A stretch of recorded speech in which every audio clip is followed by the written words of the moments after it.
Welcome to Kathryn Raaker's World. Innovation, culture, adventure, fashion and health, artists, destinations,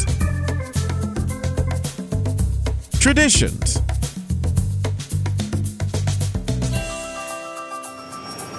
This is Kathryn Raaker's World. Hi, this is Kathryn Raaker of Kathryn Raaker's World, and I am welcoming back to my television show Jotham S. Stein, the principal of the law offices of Jotham Stein, PC.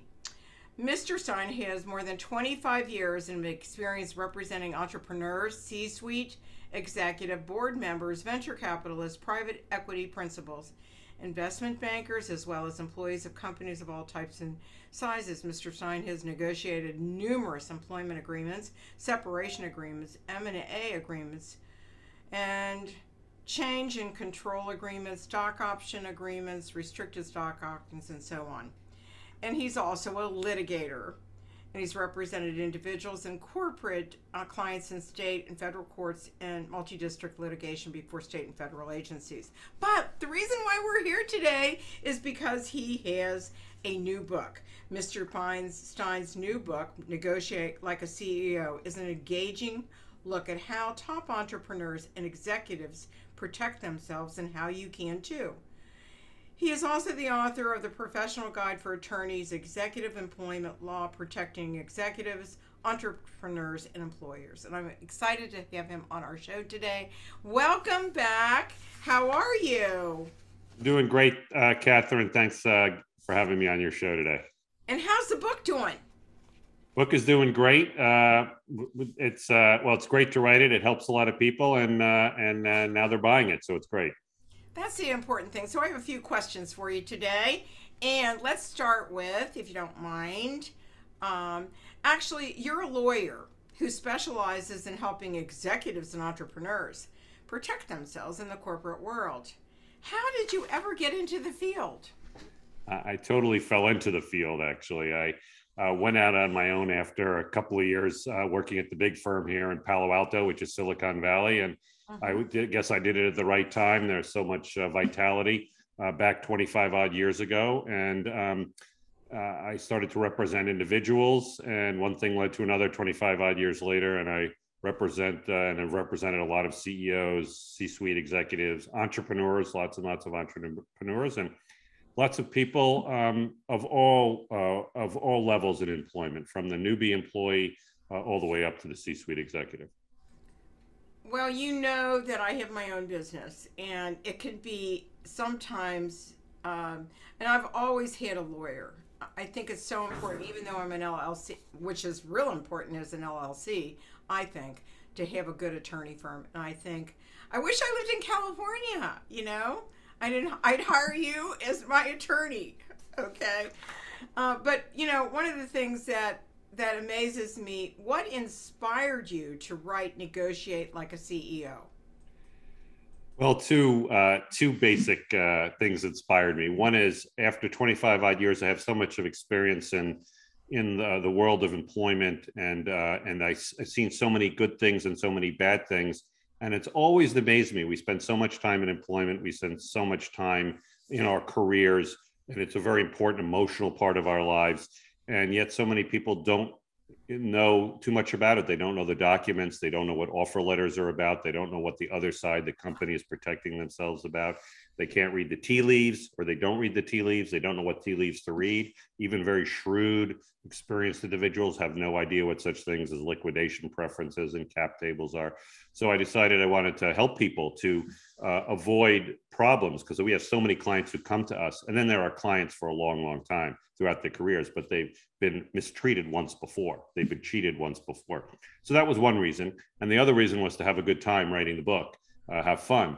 And so I went to the Pete's Coffee, and my book, as you know, has 59 fictional stories. They're based on experiences that I've had over my career, but They're totally fictional. I got to make up the characters and make up the stories and make up the adventures, and they underscore what I'm writing about, which is essentially, if you have any chance at all, protect yourself in employment. If you have any leverage at all, protect yourself in employment. If you're an entrepreneur or a CEO like yourself with your own business, if you have any outside, if you own the whole thing yourself, you don't have to do anything. But if you have any outside investors or collaborators, or you're doing contracts with people, you want to protect yourself. One of the things that amazes me is that people really don't know how to read contracts. And it's amazing. I'm just happen to be married to someone that knows how to read contracts and was going to be a lawyer. And so he's my business partner and my wonderful husband. And I think that, I always listen to him. He looks at everything I write or sign, right, before I send it out. So the next question is, in what way do executives most often get taken advantage of their company, and could they be a contractor, and could they also be an entrepreneur in LLC?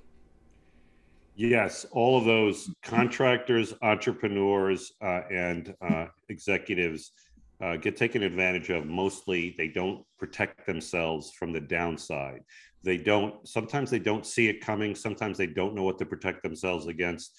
But what happens is, in the employment world, they often get fired and they leave on the table so much money in salary, commissions, or equity stock, for example, that's not yet vested. In the LLC and business world, it happens very often, and unfortunately, that people lose control of their own companies, their metaphorical baby, that they started out and they put the wrong people on the board, or they take an investment and don't read those documents, something I talk about in the book, or don't know even what they're reading when they read it because they don't have the experience, and they lose control of their own companies. That's how it happens across. Doesn't matter whether you're in business with your own LLC, whether you've started your own small company, whether you have a large company that you controlled, or you're in employment, all the way from the early person who starts out in employment just out of school, all the way up to the CEO.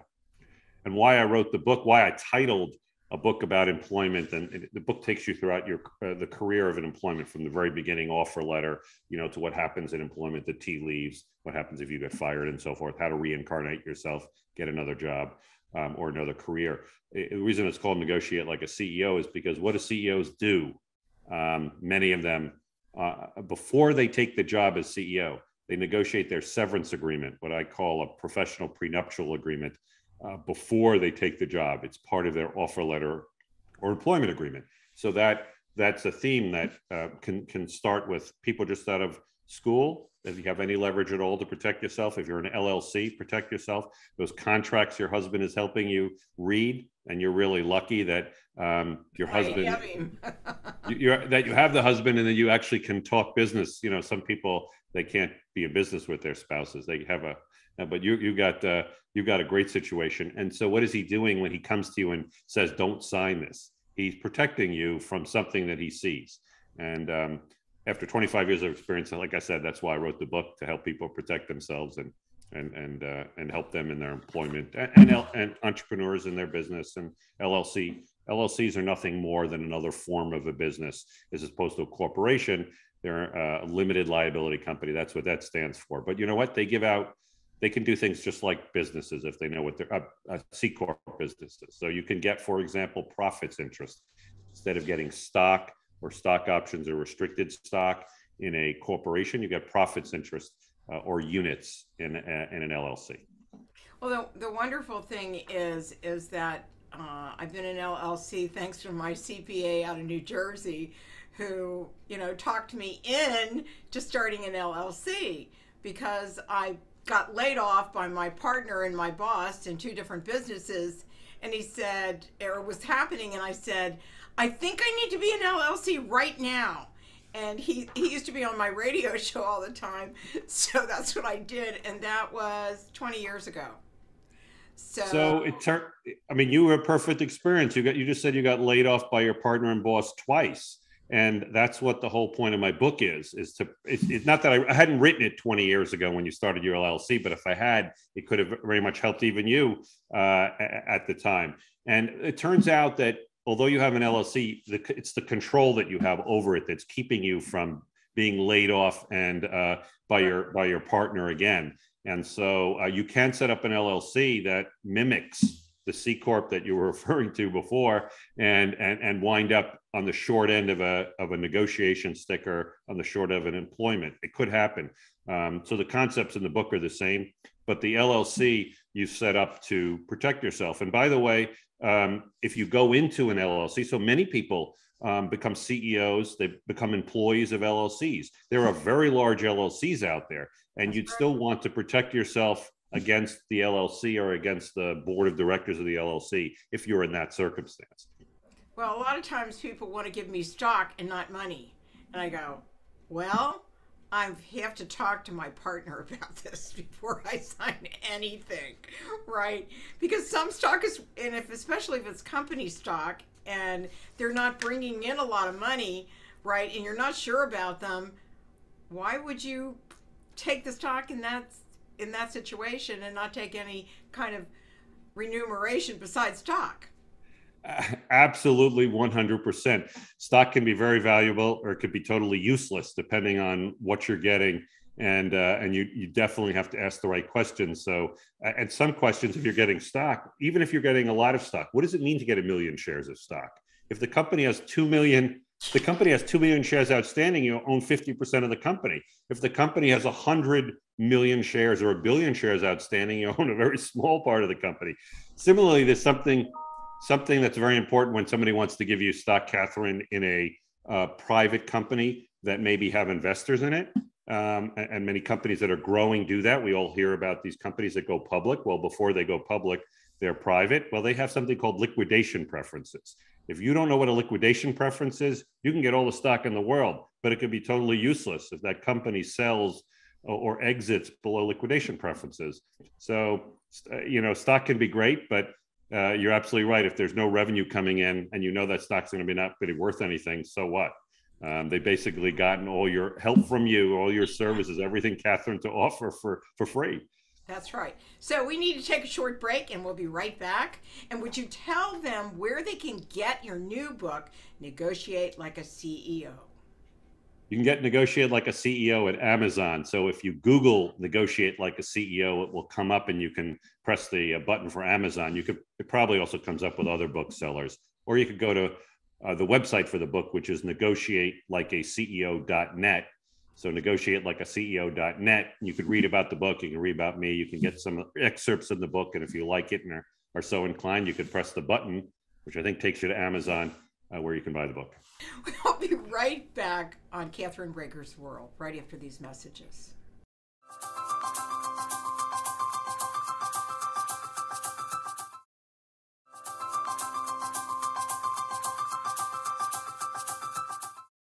We are back on Kathryn Raaker's World with Jotham Stein.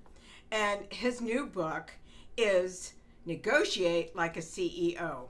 And it's really important. I actually am beginning to read the book, and I can't wait to read all of the book and send it to a few people I know or get them to buy it because they need to learn this stuff, especially if you're a creative person and you never have been a business person.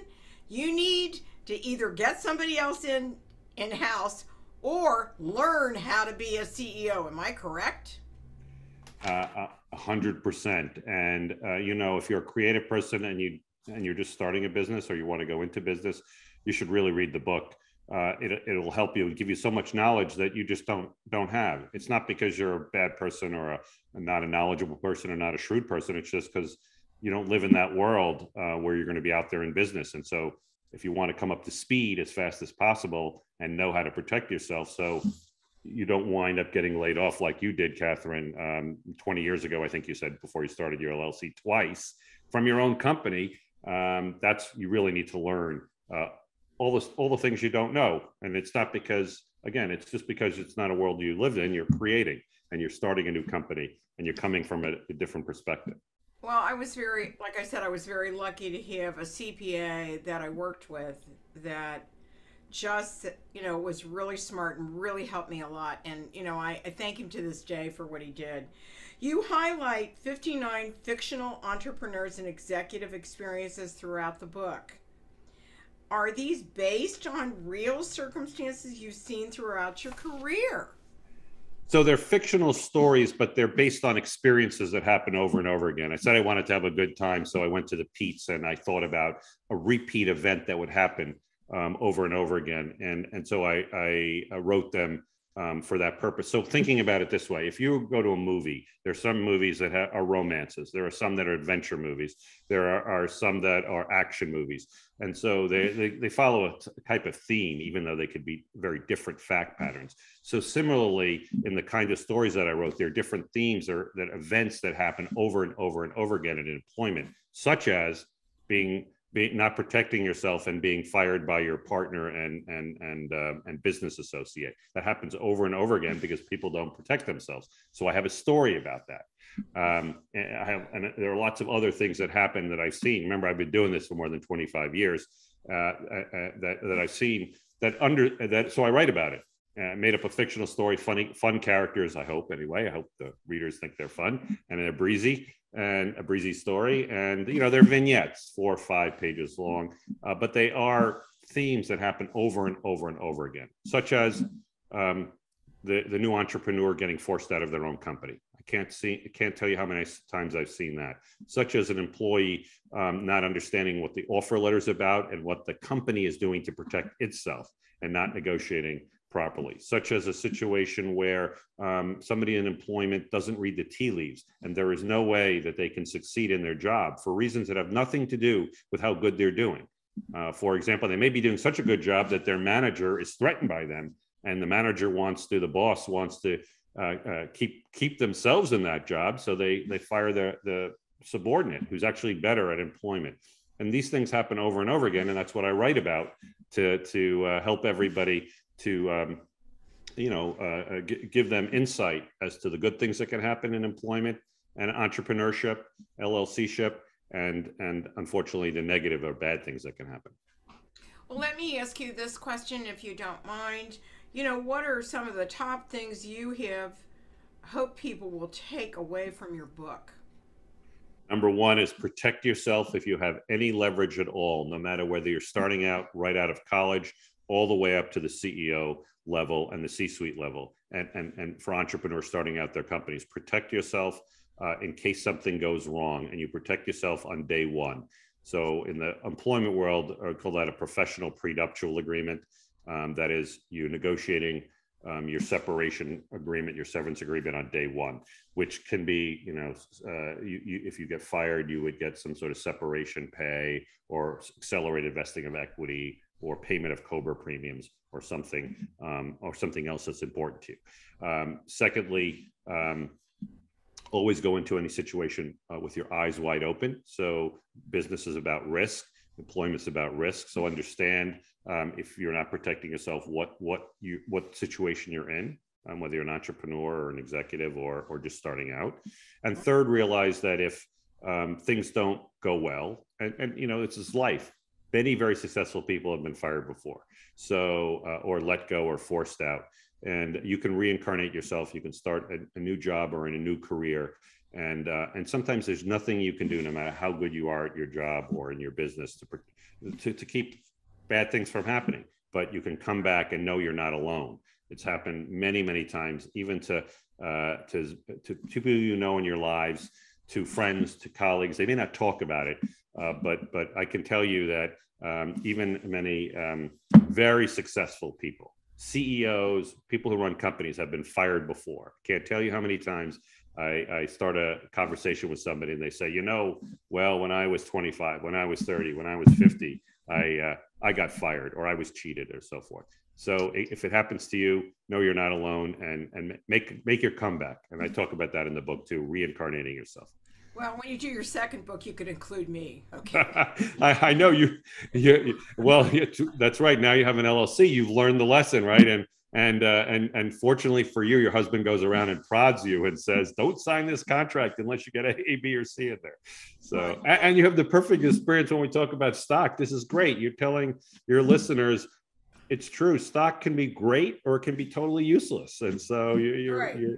and So you're I have one thing to say, which is really funny, but from my experience back then, at the time, I had just started my radio career again, and it led me to a nonprofit that I loved working with, that I had volunteered with. And God just gave me a break and said, they need to hire you. And they did. And then I became a realtor. I got that on the side, and I did a lot of other things. You can recover from this by reinventing yourself, and I agree with that. I've started more referral organizations and worked with more attorneys than you could ever imagine. And so I'm so excited about you, because I think you make people feel comfortable, instead of a lot of lawyers are so staid and they don't really, they'll help you, but a lot of them won't explain a lot of things. And that's really important for somebody, especially a lay person that's just starting out a company and doesn't know what to do. I think that's really important. So I want to thank you for your service. How about that? Thank you very much. Or you're welcome, I guess. But right. What are some tips for people recovering like me after being taken advantage of by a company? And it's happened multiple times in my career. So tell me what they should do. Well, emotionally realize you're not alone. That's some of the biggest things that happen. They're so involved. We're also involved in our employment. We're also involved in our job. If you're an entrepreneur, you may have kept those lights on. And so keeping those lights on for years and then finally succeeding and getting pushed out can be a terribly emotional experience. Know that it could happen to you, and that it's happened to other people who are successful, who are nice people, who are good people, who are shrewd people, who are very knowledgeable people. So you're not alone. Secondly, take the time to look out and see that there may be other opportunities for you. You're talking about your nonprofit, but everybody has different things that interest them, and maybe go to a different career. But if you come back to the same career, no, it'll work out just fine. There's a big country out there, and there's a lot of opportunities out there, and you'll be able to find something. It's hard, don't get me wrong, and nobody likes to get fired. Nobody likes to get forced out of their own company. Even executives who have the greatest agreement, CEOs who have the greatest agreement that they're going to have the golden handcuffs, they don't like to get fired on the day they get fired, no matter what they're getting. So it's an emotional experience, but know that it'll work out in the end if you keep focused and you pay attention to the world around you and the opportunities around you. What's next? Do you have plans for future books? I was back writing this weekend at the Pete's Coffee House. So I am writing, but I'm not ready to talk about it yet. But I've got in my mind things that are happening, and I hope to come back on your show sometime with my next adventure.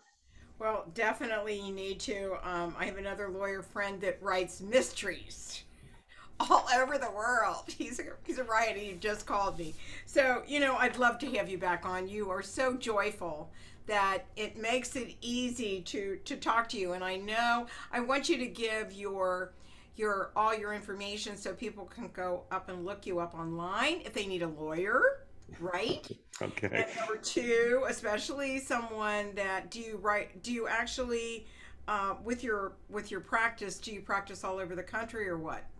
Well, I have offices in Silicon Valley, of course, Palo Alto, and in Chicagoland and in New York. I'm licensed in those states. I'm also licensed in Colorado and the District of Columbia. So we tend to practice there. If we do get entrepreneurs and executives from all over the country, for example, in Texas, but we would associate a local lawyer because law is very state focused, right? A lot of law employment is all state focused. So if we're helping somebody there, we combine with a lawyer from another state. So we do. I've been very fortunate. I have clients from all over who are very often very interesting people, who are doing really dynamic things. That's one of the great things about when you represent entrepreneurs or anybody in employment, because everybody has their own story and everybody's doing something interesting. We've run out of time. We'd love to have you back again. And can you tell us where we can purchase the book, your books? Because Sure. At Amazon, you can Google "negotiate like a CEO" and it'll come up if you just Google it, or you can go to negotiatelikeaceo.net, and that's negotiatelikeaceo.net. And I have to keep saying .net. And so if you go there, you'll learn more about the book. You can press the button that says "Buy the book." You can learn about me. There's also a contact page for me, so you could contact me. You go in and you send me an email via the website. That's also possible. And don't forget to go to our website at Kathryn Raaker's World, and also Let's Just Talk Radio. So we'll see you soon. Thank you for joining us today. It's been a pleasure again. Thank you. Thank you for having me on your show, Kathryn. We'll see you next time.